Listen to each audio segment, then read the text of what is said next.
We're all supposed to have meetings these days. The work's got to have a story, and in fact we heard from Di that one of the judging criteria actually was the extent to which your story seemed to match what you'd done in terms of choice of materials, choice of line, design, and the words.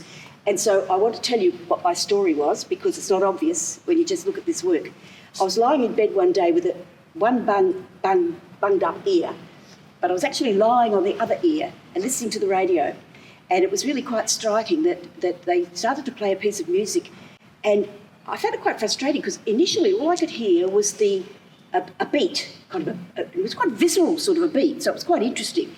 But I got curious and I thought, of course I'm lying on the wrong ear. Lifted up and I could actually then hear the tune. And the beat didn't go away, the tune just seemed to amplify, travel with the beat. And finally I got curious about what the song was even about. So I actually sat up and turned the radio up, and lo, there were lyrics, and the lyrics actually made sense. And I thought to myself, hey, you've been looking for an idea for that damned exhibition. This is one.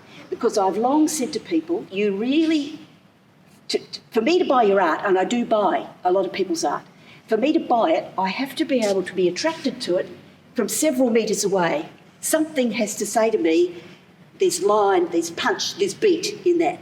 And then as I come closer, I like to see that it's not just the same work I saw a few metres out, but I could actually see a bit more detail. I start to see some lines. And then when I get really close, I see things that I just could not possibly have seen even a metre away. And when I look at this now, I can see bits that I didn't finish, which is a trap when you look at things closely and when you're up against on a deadline. But that, to me, is my translation of that hearing the beat, then getting closer to the musician and actually starting to feel the tune, and then getting even closer and hearing meaningful lyrics. They all go together, but they hit you at different stages of your listening.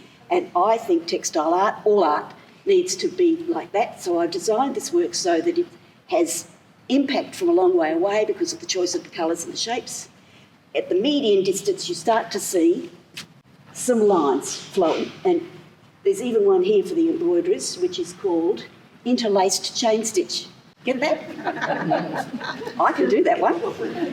I looked up the book because Di had asked me to come to the EDWA group, and I thought, God, there's no embroidery on this at all.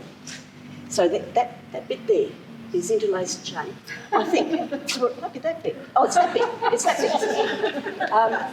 bit. So it's to me, it's my analogy for art interpreting what good music does.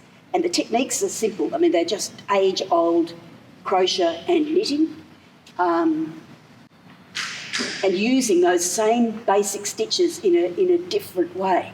For example, you want morning tea? Am I going on too long? No.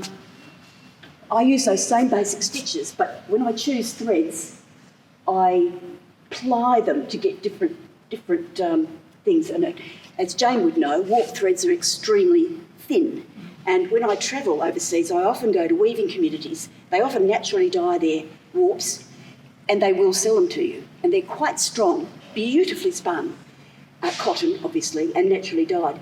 They are so thin that you can virtually pair them with 2 or 3 other threads, and they add a very subtle change in shading. And to me, my crossover thing, which we had to do, my crossover was, well, I've blended colours like a painter would, and I've sculpted bits like a sculptor would, and I've appliqued bits like a quilter would, but it's basically just knitting and crocheting. Thanks. Now you can have morning tea.